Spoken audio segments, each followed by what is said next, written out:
আসসালামু আলাইকুম। শ্রদ্ধেয় জুরি বোর্ডের সম্মানিত সদস্যবৃন্দ, আপনাদের স্বাগত জানাচ্ছি।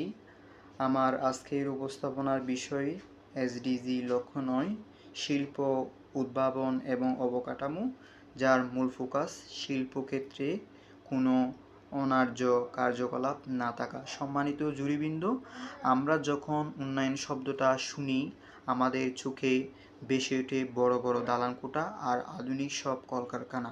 কিন্তু আজ আমাদের একটু থামতে হবে।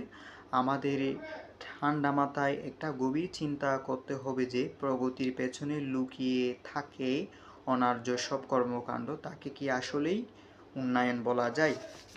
সম্মানিত জুরি বোর্ড, আজ শিল্পের নামে আমরা মূলত 4 ধরনের অন্যায্যতার মুখোমুখি হচ্ছি।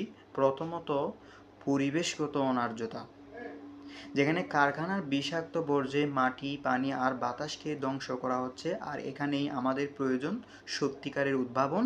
আমাদের প্রয়োজন গ্রিন কেমিস্ট্রি বা সবুজ রসায়নের সঠিক ব্যবহার। গ্রিন কেমিস্ট্রি আমাদের শেখায় কীভাবে উৎপাদনের শুরুতেই বিষাক্ত রাসায়নিকের ব্যবহার বন্ধ করে শতভাগ পরিবেশ বান্ধব পণ্য তৈরি করা যায়। বর্জ্য তৈরি করে তা শোধন করা চেয়ে বর্জ্য যেন তৈরি না হয়, সেই প্রযুক্তি হলো আসল টেকসই উন্নয়ন। দ্বিতীয়ত, শ্রমিক শোষণ এবং তীব্র লিঙ্গ বৈষম্য। যাদের গ্রামে কারখানার চাকা ঘুরে তাদের ন্যায্য মজুরি দেওয়া হচ্ছে না।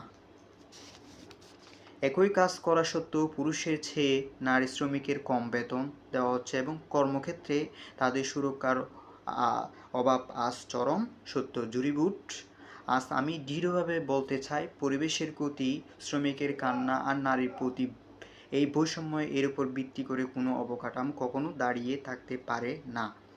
তৃতীয়ত, বাজারে একচেটিয়া আধিপত্য ও অনৈতিক প্রতিযোগিতা, যা নতুন ও তরুণ উদ্ভাবকদের বাজারে টিকতে দিচ্ছে না। এবং চতুর্থত, টেকসইহীন ও ক্ষণস্থায়ী অবকাঠামো, যা দূরদর্শী চিন্তা ছাড়া শুধু সস্তায় মুনাফা লুটের জন্য তৈরি করা হয়। প্রকৃতি ধ্বংস, মানুষের হাহাকার, বৈষম্য আর দুর্নীতির উপর যে শিল্প গড়ে ওঠে তা প্রগতি নয়, বরং এক ভয়াবহ অবনতি। আর ঠিক এই কারণে এইসব অন্যায্য কার্যকলাপ বন্ধ করাই হলো এসডিজি ৯-এর মূল লক্ষ্য।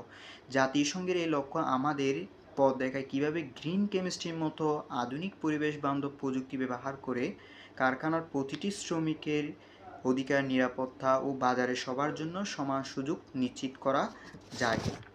তাই আসুন সাময়িক মুনাফার অন্ধ মোহ ছেড়ে আমরা এক